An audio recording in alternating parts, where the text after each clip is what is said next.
It's instantly empowering to be in control of a tank and like having the authenticity of a real tank. It's ear-to-ear grin. The only thing that's more exciting than World of Tanks, I think, is probably riding around in real tanks.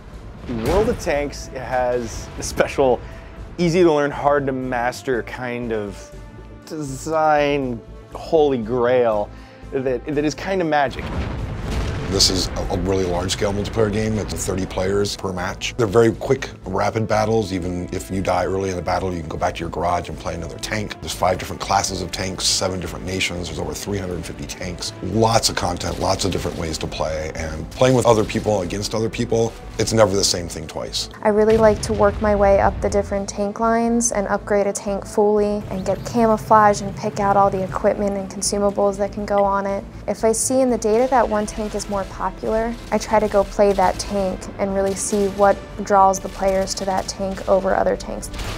The growth has been phenomenal, and it's because we're supporting such a dynamic game, and because we're an online game, because we're always on, and because we're always adding content, and it's really, really exciting. It's very accessible to anybody to pick up and play.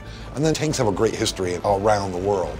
We jump through many hoops to make sure that the tanks are as authentic as possible, historically accurate, from working off of original plans to making sure we're talking with our in-house historians. And I love playing with them. I love seeing them every day. They're huge, they're massive, they're loud. A lot of our maps are very historically informed. Pacific Islands is a good example, where we looked at some of the islands where there really were tank battles in the Pacific. We do our best to try to make sure that plants in the region are correct. You know, is the ambient correct in terms of sound and backgrounds?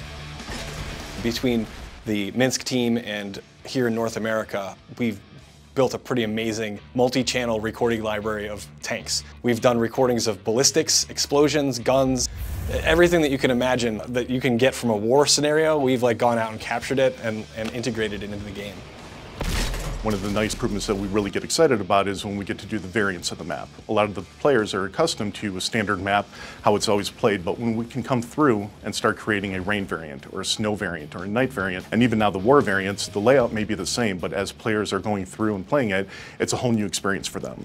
If you look at our forums and if you listen to our players, they're so passionate about every aspect of the game. And that really inspires us to listen to the public and try to keep the game experience alive and afresh. I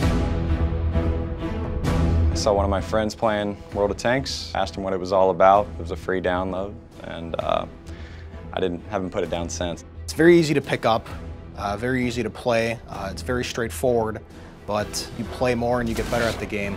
What excites me is really the skill involved and the research, the strategy. Anybody can kind of pick up the game and play, but as you progress further, the strategy becomes a little more imperative. From developers to community managers to players, you just get the vibe that everyone is so enthusiastic about this game right now and the game's future. It's such a vibrant community.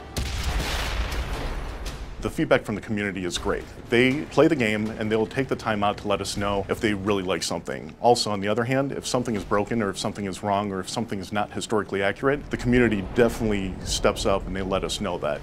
It's just a two-way street, and we try to be as transparent as possible. It's one of the best things about working on World of Tanks, honestly, is the interaction with the community. Every rev that we put out to the public, there's always usually something new, and that's continually happening, and I think it'll continually keep happening forever. It's always really, really cool to see what players are doing with the tanks and what they could do in the levels, which some of the stuff we may not have even thought of. It's a game that really challenges you, and that kind of challenge is what really excites gamers and explains the success that it's had. The great thing about a games as a service, which World of Tanks is it's ongoing every day. It's evolving. For players to be able to write in suggestions like, you know what we think would make the game great is if you added this, or we'd love to be able to track this stat. And you're like, hey, I can do that. And the game, it just continues to evolve. We're never at a shortage of what to do next or how to improve the game next. There's just so many big things that we have on the table right now and that we're going to be pushing into the game in the future.